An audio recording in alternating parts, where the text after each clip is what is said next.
प्रदेश के सियासत को लेकर एक घटनाक्रम बड़ा हुआ, जिसको लेकर आज हम करेंगे परिचर्चा। इस परिचर्चा में मेरे साथ मौजूद हैं राजनीतिक विश्लेषक अनिल लोढ़ा जी। सर, आपका बहुत बहुत स्वागत है। प्रदेश की राजनीति में एक बड़ा चेहरा, बड़ा नाम घनश्याम तिवारी, जिन्होंने अपनी ही पार्टी से बगावत की, नई पार्टी का गठन किया, उसके बाद कांग्रेस का दामन, जो कि धुर विरोधी, उनकी विचारधारा से बिल्कुल उलट, उस पार्टी का हाथ थामा, लेकिन फिर भी हाथ का साथ पकड़कर लंबी रेस नहीं दौड़ पाए, फिर से घर वापसी की है। सर, किस नजर से आप देखते हैं उनकी घर वापसी को? क्या मायने इस घर वापसी के हैं? आज जब घनश्याम तिवारी वापस भारतीय जनता पार्टी में लौटे हैं जी, तो उनकी वापसी पर जो कार्यक्रम हुआ उसमें दो बातें प्रमुख थी जी। पहली बात तो भाजपा के अध्यक्ष, प्रदेश अध्यक्ष सतीश पूनिया ने कहा, बीती ताई बिसार दे, आगे की सुध ले। जी, ये बात तो उन्होंने वसुंधरा राजे और घनश्याम तिवारी के बीच के आपसी विवाद या जो भी था, जिसकी चर्चा हम बाद में करेंगे, उसको लेके कही जी। और घनश्याम तिवारी ने जो बात कही वो प्रमुख बात ये थी कि मैं कांग्रेस के मंच पर गया था जी, पार्टी की सदस्यता मैंने ज्वाइन नहीं की। मन से साथ था, मन से तो संघ का ही था। तो इसमें तो कोई दुराय नहीं कि घनश्याम तिवारी संघ के संस्कार में ही पले बड़े हुए कार्यकर्ता हैं। भारतीय जनसंघ के जमाने से आरएसएस के प्रचारक के रूप में, आरएसएस के कार्यकर्ता के रूप में, उसके बाद जनसंघ में, बीजेपी में, शुरू से लेकर आखिर तक घनश्याम तिवारी ने पार्टी की ही जी, सेवा की, कार्यकर्ता के रूप में भी की, नेता के रूप में भी की, एमएलए के रूप में भी की, मंत्री के रूप में भी की। 6 बार विधायक बने वो जी, 2 बार सीकर से, 1 बार चोमू से, फिर चोमू से हार गए, फिर सांगानेर से 3 बार, फिर सांगानेर से भी हार गए। जी, 6 बार के विधायक, कई बार मंत्री रहे घनश्याम तिवारी, जो भैरव सिंह शेखावत के दत्तक पुत्र की तरह थे। उन्होंने बड़े भारी मन से पार्टी छोड़ी, और पार्टी से छोड़ी कि वसुंधरा राजे से उनकी नाइत्तेफाकी थी, कई मुद्दों पर वो हाशिए में ला दिए गए थे। वो ये भले कह रहे हो कि उन्होंने वो कांग्रेस का मंच साझा किया विधानसभा चुनाव में, लेकिन उससे अलावे भी उन्होंने चुनाव लड़ा अपनी वाहिनी बनाकर, और भाजपा छोड़ी। इससे वो इनकार नहीं कर सकते। घर वापसी तभी होती है जब आदमी घर से निकलता है। तो निकले थे इसीलिए वापस हुए वो। अब कांग्रेस की सदस्यता उन्होंने ग्रहण की नहीं की, वो तकनीकी रूप से मेंबर बने नहीं बने, रुपये 8 आने में जो मेंबर बनता है आदमी, वो बने नहीं बने, सदस्यता फार्म भरा नहीं भरा, इसका कोई मायने नहीं है।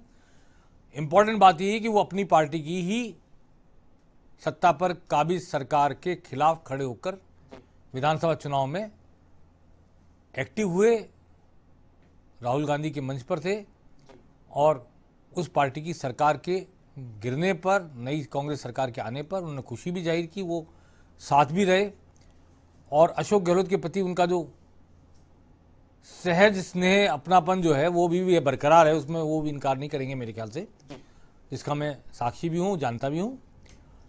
लेकिन वो जब कांग्रेस में सदस्य बने या नहीं बने, पर कांग्रेस में चले गए ऐसा मान लिया जाता है, क्योंकि स्वागत किया कांग्रेस ने। सत्ता में आने के बाद कांग्रेस ने उनका उपयोग नहीं किया, और कांग्रेस अपने अंतर्कलह में उलझी रही। कई बार चर्चा चली कि घनश्याम तिवारी जैसा राजनीतिज्ञ, जैसा जानकार, जैसा अनुभवी व्यक्ति है, सरकार में उपयोग करना चाहिए, कोई ऐसा काम देना चाहिए उनको जिससे जनता की ग्रीवेंसेस का रिड्रेसल हो, या कोई प्रशासनिक सुधार आयोग, कैबिनेट मंत्री का दर्जा देके वित्त आयोग कुछ बनाया जाए जिसके वो जानकार माने जाते हैं। लेकिन कांग्रेस में जो अंतर्कलह है और जो अंतर्विरोध है, और जो अशोक गहलोत के सामने सचिन पायलट ने परिस्थिति पैदा की है, उसके चलते शायद फैसले नहीं लिए जा सके। और जहाँ तक घनश्याम तिवारी का है कि वो उस संस्कृति के थे भी नहीं, उस विचार के थे भी नहीं, और जैसा उन्होंने आज कहा है कि अनुच्छेद 370 मुस्लिम और हिंदू महिलाओं के बीच में भेदभाव खत्म करना, ऐसे कई मुद्दे जिनके लिए हमने लड़ी, पार्टी में रहकर लड़ाइयाँ, आंदोलन किए, संघर्ष किए, चुनाव लड़े, जनता के बीच गए, जब वो पूरे होने लगी सब चीज़ें और कांग्रेस इन सब की खिलाफत करने लगी, तो निश्चित तौर पर उनकी नैसर्गिक पहचान, नैसर्गिक पहुंच, जो भी एक सहज पार्टी थी उनकी यही थी, बीजेपी ही, वो वापस घर लौट आए। उसके लिए उन्होंने खेद प्रकट किया, चिट्ठी लिखी या राष्ट्रीय अध्यक्ष को, लेकिन संगठन महामंत्री चंद्रशेखर की भूमिका को नकारा नहीं जा सकता। चंद्रशेखर जो रणनीति तैयार कर रहे हैं अगले विधानसभा चुनाव की, उन्होंने जो रणनीति तैयार की उसका एक हिस्सा है इनकी घर वापसी। तो उम्मीद लेकर कांग्रेस के साथ गए होंगे, लेकिन वो उम्मीद पे कांग्रेस खरी नहीं उतरी और जो उनके मंसूबे थे वो भी पूरे नहीं हुए होंगे कांग्रेस के साथ जाने के, तो वापस उन्होंने घर वापसी कर ली। लेकिन विधानसभा चुनाव में अभी 3 साल का समय बाकी है। 3 साल पहले घनश्याम तिवाड़ी की वापसी बीजेपी ने कराई है। क्या मायने हैं 3 साल पहले इतनी जल्दबाजी? क्योंकि अक्सर देखा जाता है कि जब विधानसभा चुनाव होते हैं तो ऐन वक्त पहले किसी भी ऐसे नेता को, रूठे हुए को मनाने का दौर चलता है और पार्टी में घर वापसी करवाई जाती है। लेकिन 3 साल पहले ऐसा घटनाक्रम सियासत के गलियारों में वाकई चर्चा का विषय है। देखिए, घनश्याम तिवाड़ी जिस विचार परिवार के सदस्य हैं, उस विचार परिवार की जो प्राथमिकताएं थी देश को लेकर, एक एक करके केंद्र सरकार उन प्राथमिकताओं पर चल रही है। राम जन्मभूमि पर मंदिर बनना, अनुच्छेद 370 रिपील होना, 35A रिपील होना, खत्म होना, और मुस्लिम महिलाओं को दोहरे तलाक से 3 तलाक से मुक्ति, और शायद आगे NRC, CAA और उसके बाद शायद समान नागरिक संहिता की तरफ बढ़ेगी केंद्र सरकार, ऐसा लगता है। तो वैचारिक तौर पर तो वो बात कह रहे हैं बिल्कुल सही है, ईमानदारी है उनकी ये कहने में कि वो जिस विचारधारा का प्रतिनिधित्व करते हैं, कांग्रेस उस विचारधारा के खिलाफ खड़ी हुई है। तो वहाँ तो ऐसे ही रहते, चाहे 2 साल और रहते तो भी। इसलिए उनके लिए तो बहुत बेहतर है कि उन्होंने वापसी कर ली। लेकिन ये टाइमिंग है, उस पर हम चर्चा करना चाहते हैं। बहुत ज़रूरी बात है जो आपने कही है। बंगाल में चुनाव होने, और बंगाल के चुनाव में राजस्थानियों की, प्रवासी राजस्थानियों की बहुत अहम भूमिका रहने वाली है। बंगाल की इकोनॉमी को प्रवासी राजस्थानी चलाते हैं। डालमिया, गोयनका, तोदी, रूपा बनियान, इमामी, बड़े बड़े ग्रुप, लक्स कोजी, कॉक्स बनियान, रूपा, सब के सब जो कलकत्ता बेस या पूरे बंगाल में फैले हुए उद्योग हैं, जो ब्रांड हैं बड़े बड़े, वो सारे ब्रांड राजस्थानियों के हैं। राजस्थानी वहाँ लाखों की संख्या में वोटर भी हैं और लाखों की संख्या में उन्होंने रोजगार भी दे रखा है। तो इकोनॉमी को भी कंट्रोल करते हैं और काफ़ी हद तक एक बड़े सेक्शन को कंट्रोल करते हैं वो। और बीजेपी जब ममता सरकार के खिलाफ मैदान में उतर रही है, तो वहाँ जो बड़ा वर्ग है राजस्थानियों का, वो बीजेपी का साथ देगा, ऐसा माना जा रहा है। हालांकि व्यवसायी ममता सरकार के वापस आने की कोई भी संभावना होगी तो ममता सरकार के खिलाफ खुल के नहीं जाएगा, व्यवसायी कभी ऐसा रिस्क नहीं लेता। लेकिन घनश्याम तिवाड़ी ऐसे व्यक्ति हैं जो शेखावटी से गए हुए अधिकांश प्रवासी राजस्थानियों को बीजेपी से कनेक्ट कर सकते हैं, जिसका फायदा चुनाव में होगा। वातावरण बनेगा वहां पर। राजस्थानी 56 संस्थाएं राजस्थानियों की, सूरजगढ़ परिषद अलग है, सुजानगढ़ परिषद अलग है, सरदार शहर परिषद अलग है, ढेर सारी परिषदें, डूंगरगढ़ परिषद अलग है। अधिकांश शेखावटी के लोग हैं। मैं आपको बताना चाहता हूं कि राजस्थानी अगर पाली, मारवाड़ से, जोधपुर से, बाड़मेर से गए हैं तो वो चेन्नई गए, बेंगलोर गए और मुंबई गए, अहमदाबाद गए। लेकिन जो कलकत्ता गए हैं राजस्थान से, वो अधिकांश कोलकाता और असम जाने वाले, मणिपुर, मिजोरम जाने वाले, नॉर्थ ईस्ट जाने वाले सारे राजस्थानी शेखावटी के ही हैं। तो इसका फायदा पश्चिम बंगाल, शेखावटी के जो प्रवासी राजस्थानी, उन पर बड़ी भारी पकड़ है घनश्याम तिवाड़ी की, बड़ा भारी संपर्क है। तो तत्काल फायदा भाजपा को कोलकाता में या बंगाल में विधानसभा चुनाव में राजस्थानियों को कनेक्ट करने के लिए घनश्याम तिवाड़ी के रूप में एक इक्विपमेंट, इंस्ट्रूमेंट मिल गया है, एक व्यक्ति मिल गया है जो कनेक्ट कर सकता है। उससे पैसा भी मिलेगा पार्टी को, वातावरण भी बनेगा, माहौल भी बनेगा, और जन साधारण जो राजस्थानियों का है वो भी बीजेपी जोड़ पाएगी। जो कैलाश विजयवर्गीय नहीं कर सकते मध्य प्रदेश के होने के कारण, वो काम घनश्याम तिवाड़ी कर सकते हैं। एक बात तो ये। दूसरी बात, भाजपा ने ये नोट किया होगा आपने कि इतना इंपॉर्टेंट जिला परिषद चुनाव था जी, 21 जिला प्रमुख बनने थे, पंचायत समिति प्रधान बनने थे, और नगर पालिकाओं में चुनाव था 50 जी। उसके खत्म होने के बाद इनको ज्वाइन कराया, ताकि कोई व्यक्ति अगर इनकी ज्वाइनिंग से नाराज हो तो पार्टी को डैमेज ना कर सके जी। इसलिए इसको मुलतवी रखा गया। तो आज इनके आने, जो भी जीत हो रही है या होने वाली है, उसका श्रेय भी नहीं जाएगा इनको। तो इनके आने की वजह से कोई नाराज होकर, कुपित होकर पार्टी को नुकसान पहुंचाई, इस संभावना या आशंका को भी पार्टी ने खत्म कर दिया। इसलिए वो टाइमिंग जो रखी है, जब नगर पालिका के चुनाव के नतीजे आने के एक दिन पहले उनको पार्टी ज्वाइन कराई गई, और पंचायत समिति और जिला परिषद चुनाव आने के नतीजे आने के एक दिन बाद ज्वाइन कराई गई। तो इसलिए ये टाइमिंग इंपॉर्टेंट है। तीसरी बात जो मैं कहना चाहता हूं वो बहुत इंपॉर्टेंट है राजस्थान की राजनीति को लेके। जी। राजस्थान की राजनीति में घनश्याम तिवाड़ी अपनी एक अहम भूमिका आने वाले समय में निभा सकते हैं, इसलिए इनकी घर वापसी का जितना प्रयत्न उन्होंने किया उतना प्रयत्न पार्टी ने भी किया। जी। घनश्याम तिवाड़ी ने घर वापसी कर ली है। प्रेस कॉन्फ्रेंस में उन्होंने कहा कि बिना किसी शर्त के वे शामिल हुए हैं।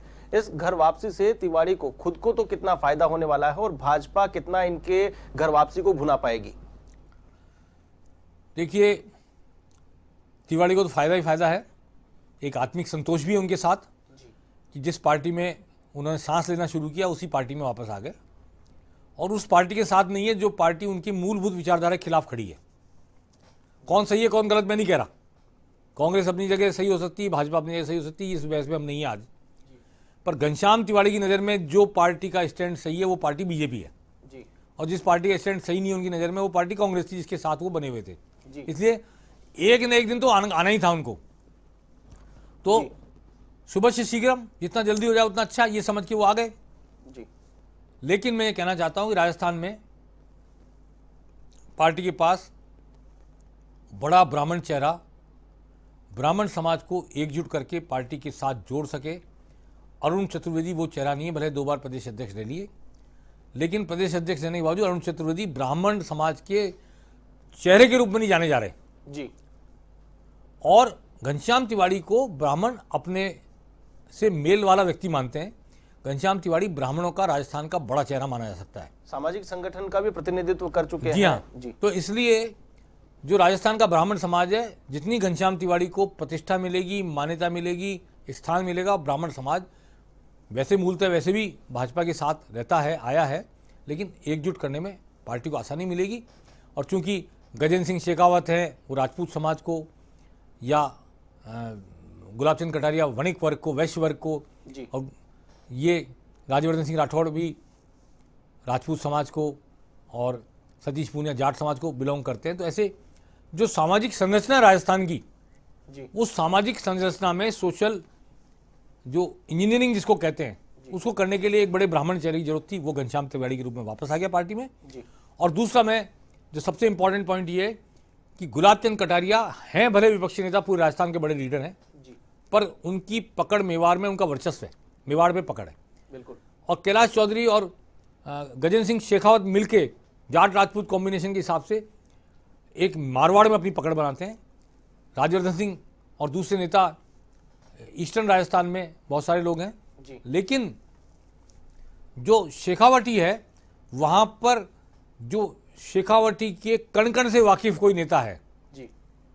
वो घनश्याम तिवाड़ी हैं और शेखावटी पर पकड़ मजबूत करने की दृष्टि से घनश्याम तिवाड़ी का एक क्षेत्रीय तरीके से भी आना इंपॉर्टेंट है, क्षेत्रीय रणनीति के हिसाब से और जातीय रणनीति के हिसाब से इंपॉर्टेंट।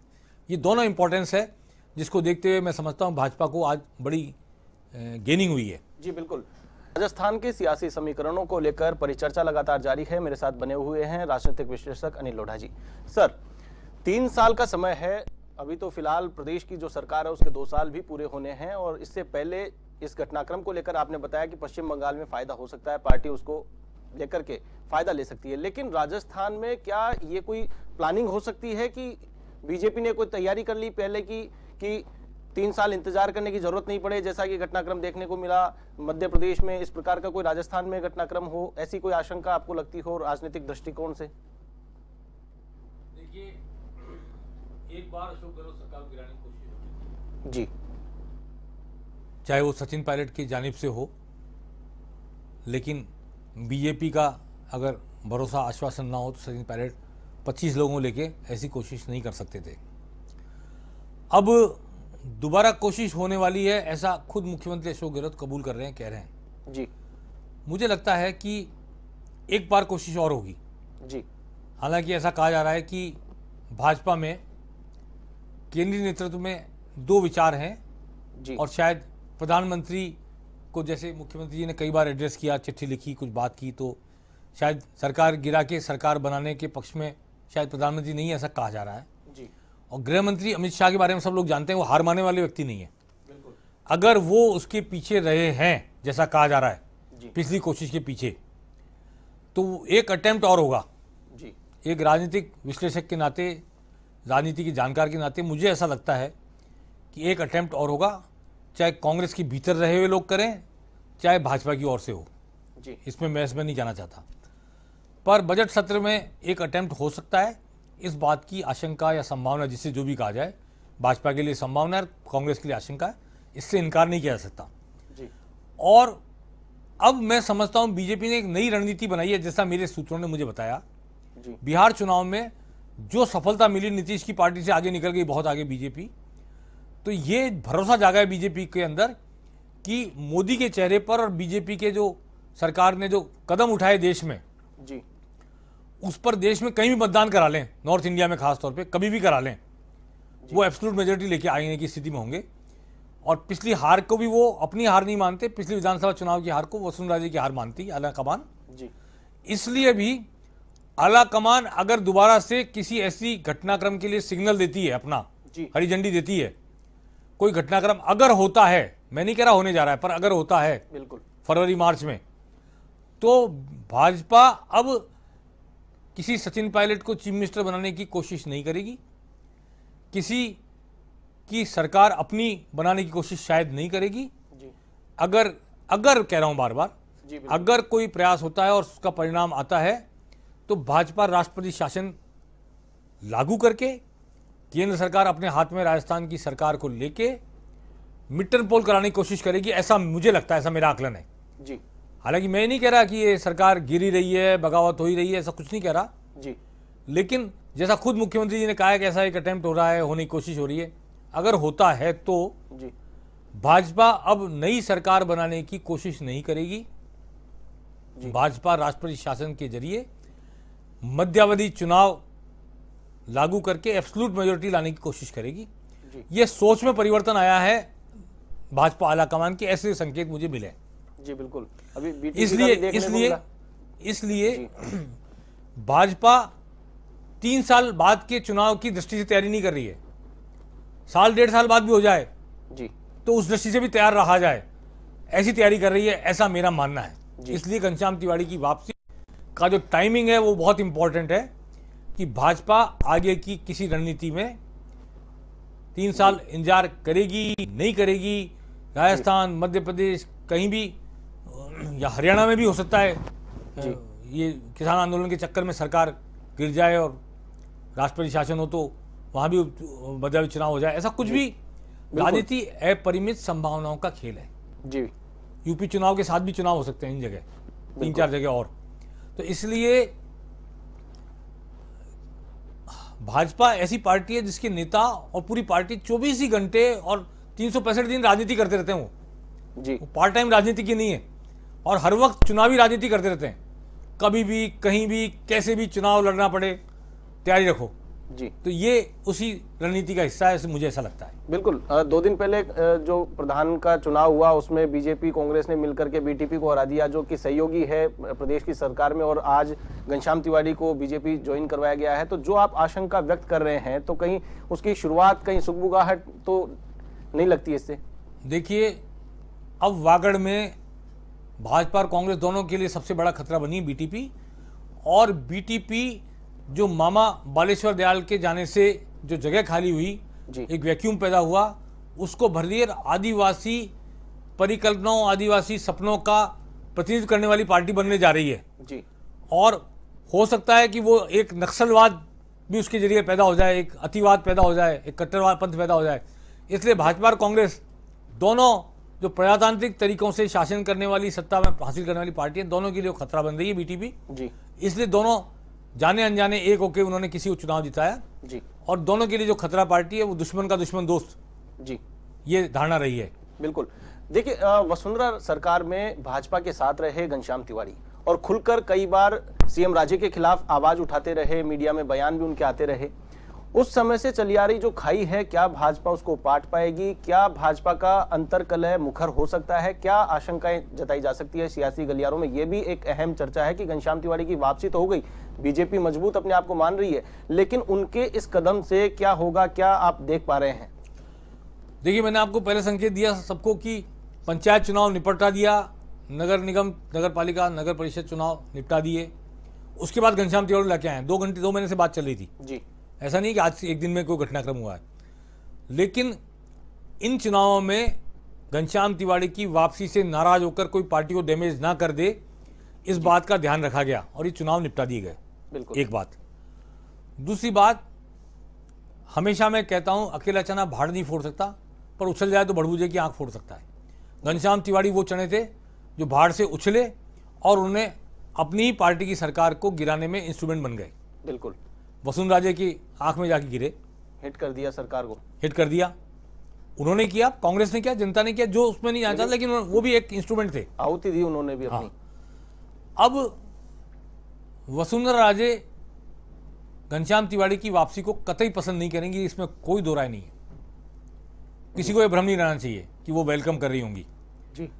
लेकिन उनकी नापसंदगी की चिंता क्या आलाकमान कर रहा है, ये बड़ा यक्ष प्रश्न है। हनुमान बेनीवाल लगातार वसुंधरा राजे पर आक्रमण कर रहे हैं, लेकिन एनडीए सरकार में समर्थन जारी है। बिल्कुल। उन्हें बीजेपी आलाकमान कोई वार्निंग नहीं दे रहा जी। फौरी तौर पर कहा जा रहा है कि संयम बरतें, लेकिन ऐसा कुछ भी नहीं हो रहा कि जिससे हनुमान बेनीवाल सबक लें या सीखें या चुप होना सीखें जी। एक बात, आज जो भारतीय जनता पार्टी में धारा है ऊपर से बह रही है केंद्र आलाकमान से जी, वो धारा वसुंधरा राजे के मुफीद नहीं है, वसुंधरा राजे के पसंद की धारा नहीं है जी। वो एक समानांतर धारा है जो संघ द्वारा प्रवर्तित की गई है। चंद्रशेखर जो संगठन के महासचिव में महामंत्री हैं वो उसके प्रवर्तक हैं, जिसमें सतीश पूनिया आते हैं, जिसमें गजेंद्र सिंह शेखावत आते हैं, जिसमें राज्यवर्धन सिंह राठौड़ आते हैं, जिसमें अब अर्जुन मेघवाल भी शामिल हैं, कैलाश चौधरी भी हैं, जोगेश्वर गर्ग हैं, बहुत सारे लोग ऐसे हैं जी जो ऊपर से नीचे तक उस धारा का प्रतिनिधित्व करते हैं जो धारा पैरेलल चल रही वसुंधरा राजे के, या जो मुख्य धारा बन गई है। अब तो पैरेलल धारा वो कहलाएगी जो वसुंधरा राजे की होगी। यूनुस खान, प्रभुलाल सैनी और राजेंद्र राठौड़ तो इधर आ गए, नहीं वो तो पाला बदल के इधर आ गए। जी जी। वो पहचानते हैं वक्त की चाल को, तो वो फलांग की इधर आ चुके हैं मुख्य धारा की तरफ जी। तो मुख्य धारा अब ये हो गई है। और इसी धारा का प्रतिनिधित्व भी गुलाब चंद कटारिया, हालांकि बहुत संजीदा नेता हैं, पर वो भी संघ से आते हैं और संघ जिस धारा को इस वक्त प्रवर्तित कर रहा है उस धारा के साथ रहेंगे। घनश्याम तिवारी भी उसके साथ रहेंगे। इसलिए पार्टी के अंदर प्रभावी धारा ये रहने वाली है अगले विधानसभा चुनाव में जी। और इस धारा के रहते वसुंधरा राजे के राजनीतिक वर्चस्व की, उनकी राजनीतिक इच्छाओं की, उनकी पसंदगी नापसंदगी की कितनी चिंता की जाएगी आलाकमान के द्वारा, इस पर प्रश्नवाचक चिन्ह लगा हुआ, यक्ष प्रश्न ही है।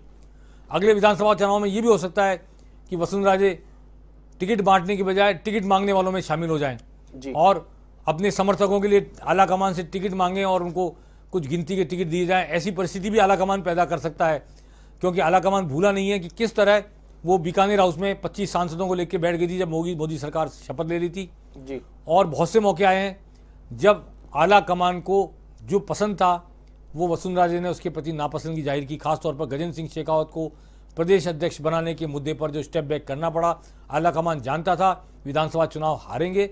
उन्होंने अपने विधानसभा चुनाव की बलि चढ़ाकर वसुंधरा राजे के माथे उस हार को मंडकर लोकसभा चुनाव में अपने हाथ में लेने की और 25 सीटें जीतने की रणनीति बनाई थी जी। और इसीलिए अब ये वसुंधरा राजे की पसंदगी नापसंदगी कोई मायने रखेगी या नहीं, यक्ष प्रश्न है ये भारतीय जनता पार्टी के सामने और राजनीतिक गलियारों में। जी बिल्कुल। अंतिम सवाल सर आपसे, घनश्याम तिवारी की जो छटपटाहट थी, जो जैसा उन्होंने कहा उनको छटपटाहट थी, वो मिट चुकी है, उन्होंने घर वापसी कर ली है। अब उनका राजनीतिक भविष्य किस प्रकार आप देखते हैं? देखिए, वो जनता के बीच रहने वाले आदमी हैं। मैं ये तो नहीं मानता कि उनको कोई राज्यसभा में भेज दिया जाएगा किसी चुनाव में 2 साल बाद, 1.5 साल बाद, ऐसा मुझे नहीं लगता।